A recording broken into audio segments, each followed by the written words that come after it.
जब आप अपने भीतर सच्ची विनम्रता महसूस करें, तब आप ब्रह्मांड के साथ तालमेल में आ जाते हैं। जब आप में यह एहसास आ जाए कि अब मुझे भागना नहीं, रुककर भी देखना है। जब आप अपने कर्म को ही पूजा मान लें, जब आप हर दिन एक नए उत्सव की तरह जिएं, तब अच्छे दिन आपके निकटतम होते हैं।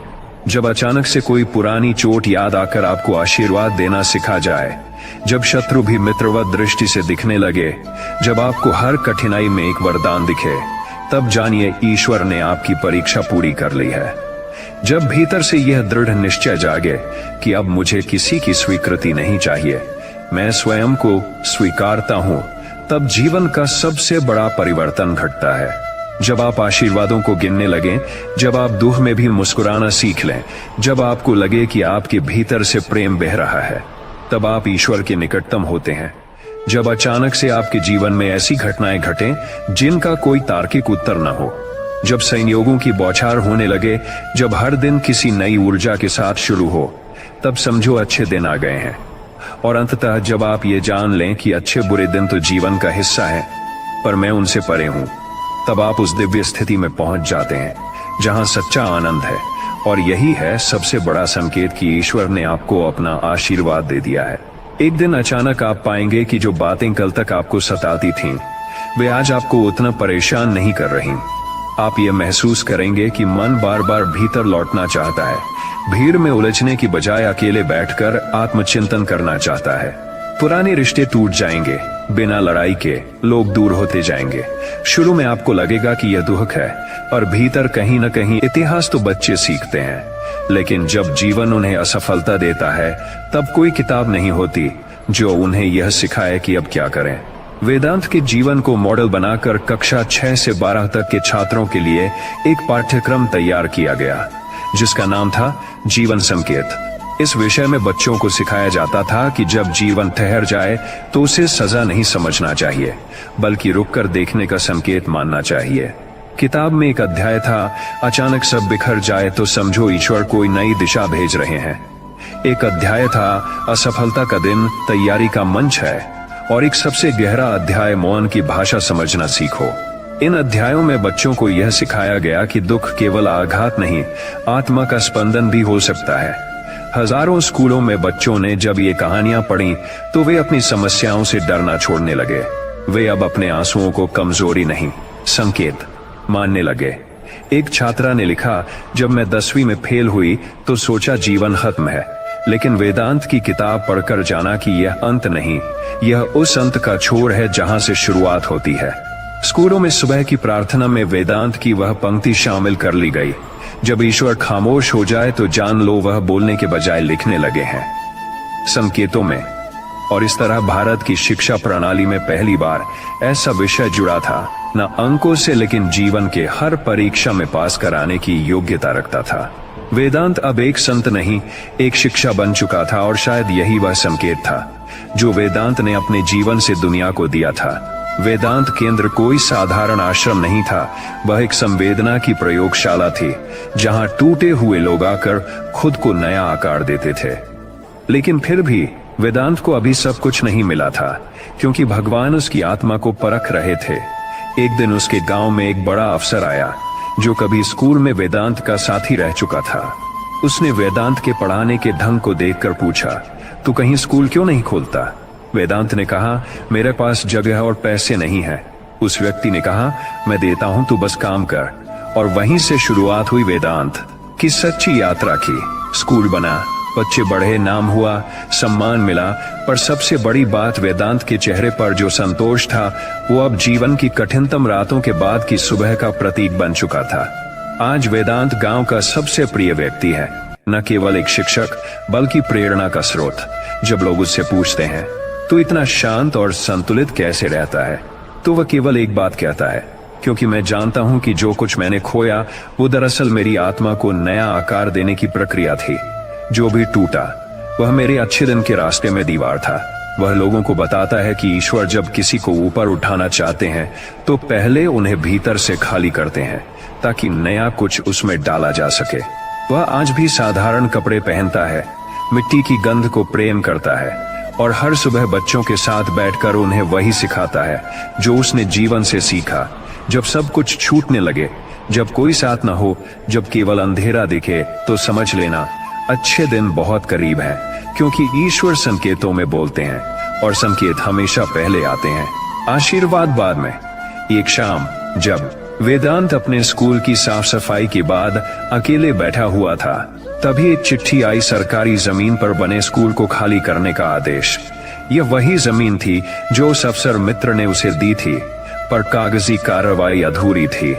वेदांत के सामने फिर से वही परीक्षा आ खड़ी हुई। वर्षों की मेहनत, गांव के बच्चों का भविष्य, सब कुछ फिर से खतरे में था। लेकिन इस बार वेदांत नहीं घबराया। उसने कहा, शायद भगवान फिर से किसी अवरोध को हटा रहे हैं ताकि कुछ बड़ा दे सकें। जब सभी लोग टूटे मन से उसे देख रहे थे, तब उसने मुस्कुराकर कहा, यह संकेत है कि ईश्वर मुझसे कुछ और करवाना चाहते हैं। अब मैं रुकूंगा नहीं, अब मैं अपने सपने को पूरे राज्य में फैलाऊंगा। छोटे छोटे परिवर्तन हो रहे हैं, पुराने मित्र लौटने लगे, रुके हुए काम पूरे होने लगे, नया आत्मविश्वास भीतर से जागने लगा। और सचमुच कुछ महीनों बाद उसके जीवन में ऐसा परिवर्तन आया जिसकी उसने कभी कल्पना नहीं की थी। तब उसे समझ में आया कि साधु ने जो कहा था वह बिल्कुल सत्य था। अच्छे दिन आने से पहले भगवान संकेत जरूर देते हैं, बस हमें उन संकेतों को देखना और समझना आना चाहिए। अच्छे दिन आने से पहले भगवान हवाओं में गूंज छोड़ देता है। सुन सके तो सुन, देख सके तो देख, समझ सके तो देख, समझ सके तो समझ। जब रिश्ते खुद टूटने लगे, समझ कि यह तेरी स्वतंत्रता का द्वार खोल रहा है। जब मन के भीतर पुरानी चाहतें गलने लगे, समझ। जब बार बार ठोकर मिले, समझ कि ईश्वर तुझे मजबूत बना रहा है। जब मन अकारण चुप रहे, समझ के भीतर नई तैयारी चल रही है। जब तुझे दुनिया के प्रलोभन फीके लगने लगे, समझ कि तेरी आत्मा नए ऊंचाई की ओर बढ़ रही है। जब अचानक कोई पुरानी बात आज नया अर्थ देने लगे, समझ कि ब्रह्मांड तुझसे बात कर रहा है। जब लोग तुझसे दूर जाने लगे, समझ कि तुझे खुद से मिलने का समय मिला है। जब तू अपने डर से पहली बार मुस्कुराकर बोले, मैं तैयार हूं, समझ कि ईश्वर ने तेरी परीक्षा पूरी मान ली है। और सबसे बड़ा संकेत, जब तेरी आत्मा कहे, मुझे अब किसी चीज की जल्दी नहीं, मैं प्रवाह में रहूंगा, तब समझ ले अच्छे दिन बस द्वार पर खड़े हैं। क्योंकि जो धैर्य रखता है वही प्रभु की योजनाओं को देखता है।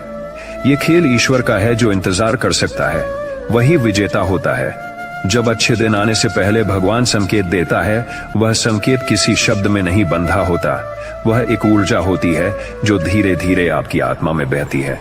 आप पाते हैं कि जिन चीजों से कल तक मोह था, आज उनसे एक सहज दूरी बन रही है। आप पाते हैं कि भीड़ से हटकर अकेले रहना अब बोझ नहीं, आनंद का स्रोत लगने लगा है।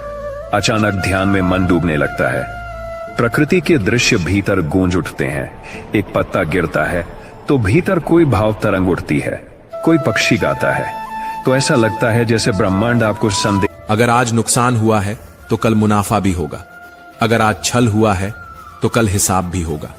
श्री कृष्ण कहते हैं, जिनसे हम लड़ सकते हैं वो दुश्मन नहीं, असल जंग तो उनसे होती है जो मुस्कुराकर छल करते हैं।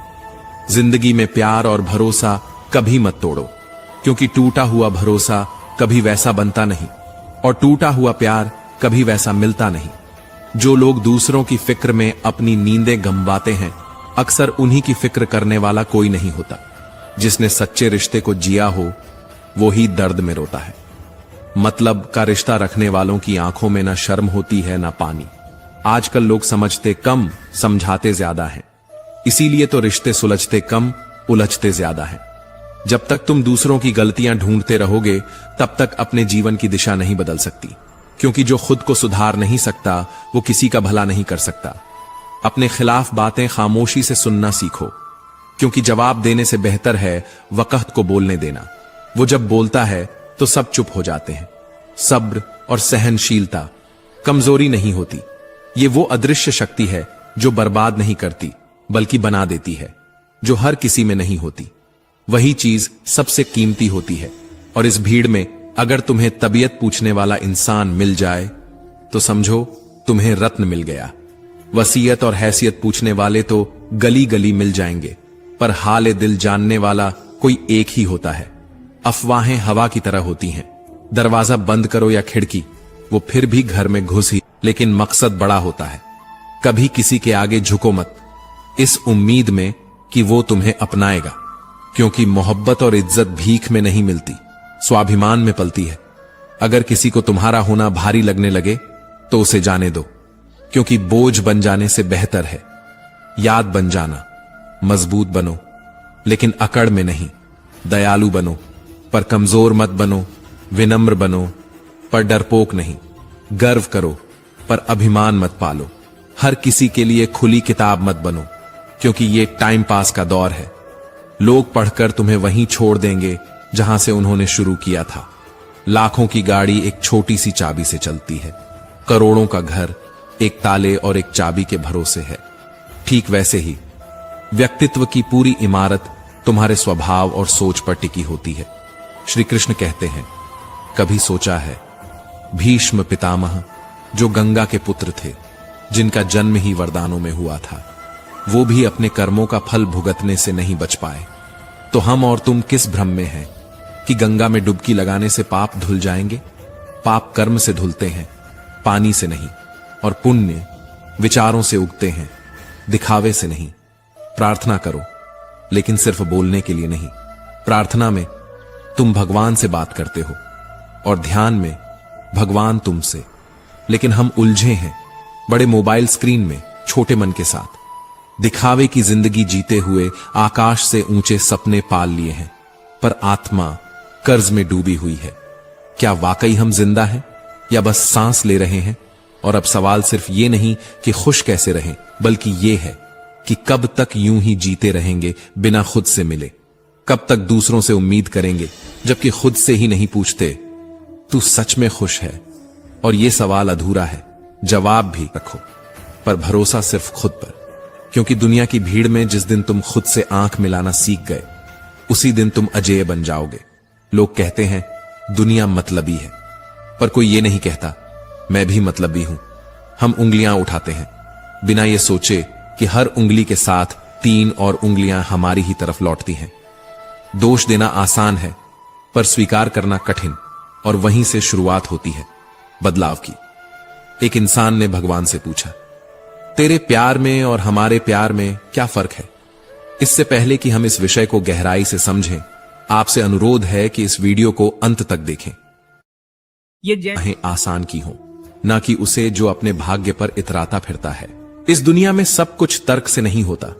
कई बार चुप रह जाना भी बहादुरी होती है। जब सामने वाला सुनने को नहीं तैयार हो, तब अपनी ऊर्जा बहस में नहीं, निर्माण में लगाओ। क्योंकि जब तुम्हारे कर्म बोलते हैं, तब शब्दों की जरूरत नहीं रहती। जो लोग बुरे वक्त में तुम्हें आईना दिखाते हैं, वो कभी तुम्हारे नहीं होते। जो साथ चलते हुए भी तुम्हारी आलोचना करते हैं, वो हम सफर नहीं, राह के कांटे होते हैं। जिंदगी की सबसे बड़ी समझ यही है कि सभी रिश्ते सच्चे नहीं होते, और हर मुस्कान के पीछे कोई भावना नहीं होती। किसी को तकलीफ में देखकर मुस्कुरा देना सबसे सस्ती इंसानियत है, और किसी की खामोशी में उसका दर्द पहचान लेना सबसे गहरी समझ। दिखावा इस दौर की सबसे बड़ी बीमारी है। यहां इंसान की कीमत उसके स्टेटस से आंकी जाती है, उसकी संवेदनाओं से नहीं। लोग इंसान कम, मुखौटे ज्यादा पहनते हैं। जो बातों में मिठास रखते हैं, जरूरी नहीं कि दिल से भी मीठे हों। कई बार सबसे खतरनाक जहर सबसे मीठे शब्दों में परोसा जाता है। रिश्ते वो नहीं जो दिखाए जाते हैं, रिश्ते वो होते हैं जो निभाए जाते हैं। और निभाना तब आता है जब अपने अहम को दरकिनार करके किसी के लिए खुद को छोटा कर सको। टूटा हुआ प्यार कभी वैसा मिलता नहीं। जो लोग दूसरों की फिक्र में अपनी नींदें गंवाते हैं, अक्सर उन्हीं की फिक्र करने वाला कोई नहीं होता। जिसने सच्चे रिश्ते को जिया हो, वो ही दर्द में रोता है। मतलब का रिश्ता रखने वालों की आंखों में ना शर्म होती है ना पानी। आजकल लोग समझते कम, समझाते ज्यादा हैं। इसीलिए तो रिश्ते सुलझते कम, उलझते ज्यादा हैं। जब तक तुम दूसरों की गलतियां ढूंढते रहोगे, तब तक अपने जीवन की दिशा नहीं बदल सकती। क्योंकि जो खुद को सुधार नहीं सकता, वो किसी का भला नहीं कर सकता। अपने खिलाफ बातें खामोशी से सुनना सीखो, क्योंकि जवाब देने से बेहतर है वक़्त को बोलने देना। वो जब बोलता है तो सब चुप हो जाते हैं। सब्र और सहनशीलता कमजोरी नहीं होती, ये वो अदृश्य शक्ति है जो बर्बाद नहीं करती बल्कि बना देती है, जो हर किसी में नहीं होती। वही चीज सबसे कीमती होती है। और इस भीड़ में अगर तुम्हें तबीयत पूछने वाला सोच बदलो, रास्ते की तलाश मत करो, बल्कि जिस राह पर चलो उसे अपनी सोच से रोशन करो। बीता हुआ कल सिर्फ यादों में होता है और आने वाला कल तुम्हारे फैसलों में। सोच ये ना रखो कि मुझे अच्छा रास्ता मिले, बल्कि सोच ये रखो कि जहां कदम रखूं वहां रास्ता अच्छा बन जाए। समस्याएं बिना दस्तक दिए आती हैं, लेकिन वो अनचाही नहीं होती। हर परेशानी, हर ठोकर, हर गिरावट तुम्हें कुछ सिखाने आती है, एक इशारा बनकर। क्योंकि सोच का ही तो फर्क होता है। कोई समस्या में अवसर देखता है और कोई अवसर में भी समस्या ढूंढता है। तुम्हारी सोच ही तुम्हारी नियति है। कुछ चीजें मांगनी नहीं पड़ती, बस उनके पास जाना पड़ता है। जैसे आग से गर्माहट, पानी से शीतलता, गुलाब से सुगंध। बस पास आओ और खुद को खोल दो। ठीक वैसे ही भगवान के पास जाओ, निकटता बनाओ, फिर कुछ मांगने की जरूरत नहीं पड़ेगी। लेकिन धोखा सिर्फ दिया नहीं जाता, अक्सर जताया भी जाता है। और सबसे बड़ा धोखा तब होता है जब कोई अपनेपन का नाटक करता है। बिना सोचकर दिया गया वचन और बिना देखे चलाया गया बाण हमेशा लौटता है, श्राप बनकर। और याद रखो, अगर आज नुकसान हुआ है तो कल मुनाफा भी होगा।